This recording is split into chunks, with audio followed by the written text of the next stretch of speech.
আছে সেটা হচ্ছে আমরা 112টা সিঙ্গেল স্ক্রিন পেয়েছি, আর সবকিছু সিনেপ্লেক্স মাল্টিপ্লেক্স মিলিয়ে 120টার মতো আছে। আরও 2-3টা সিনেমা হলের ছোট ছোট যে সিনেমা হলগুলো যারা খুলতো না, খোলার কথা ছিল না, তারা শুধু বরবাদের জন্য সিনেমা হলটা খুলেছেন।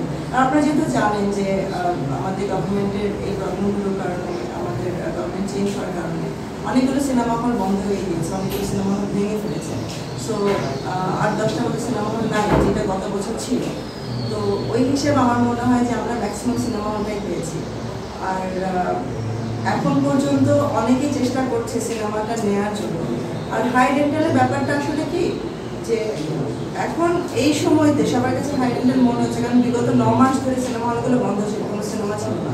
তো এই জন্য সিনেমা হল মালিকদের কাছে মনে হচ্ছে যে এটা একটু হাই রেন্টাল। বাট আমি আশাবাদী এবং আমি একদমই কনফিডেন্ট যে যারাই সিনেমাটা নিয়েছেন তারা লস করবেন না, তারা definitely they will make back their money, and আমরাও প্রফিট করবো ইনশাআল্লাহ।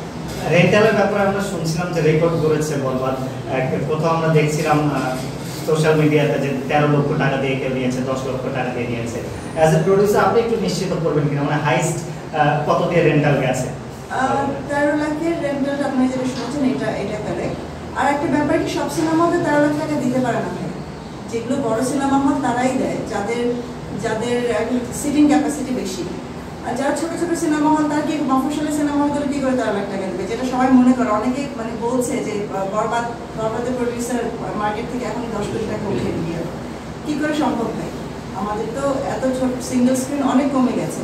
আর মফস্বলে অনেক ছোট ছোট সিনেমা হল যেখানে হয়তো ঠিক মতো সিটিং অ্যারেঞ্জমেন্ট নেই, সেখানে আমি 13 লাখ টাকা তাদের কাছ থেকে কী করে দেবো? আর এই সময়তে যেখানে আমি জানি যে হল মালিকরা এখন প্রবলেমে আছেন, সেখানে তো এটা তো অসম্ভব। আর 13 লাখ টাকাও আমার কাছে মনে হয় যে এই সিনেমার এটা যত বড় ক্যানভাস, সেই হিসেবে এটা খুব বেশি হাই রেন্টাল না, এটা খুব নর্মালি একটা রেন্টাল।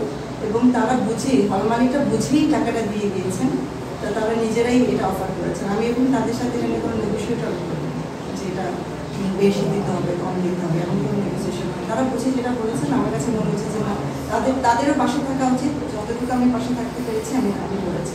বাট আমারও তো এটা বিজনেস দিন শেষে, তো আমি আমার মতো করে দুই জায়গা থেকে উইন-উইন সিচুয়েশনে যেটা সম্ভব এটা আমি দিয়েছি তাদের। আপু এক্সাক্ট বাজেটটা একটু বলা যাবে কিনা, কারণ আমরা এক্সাক্ট কখনো অথেন্টিক আমি বাজেটটা আপনাদেরকে এখনই বলবো না।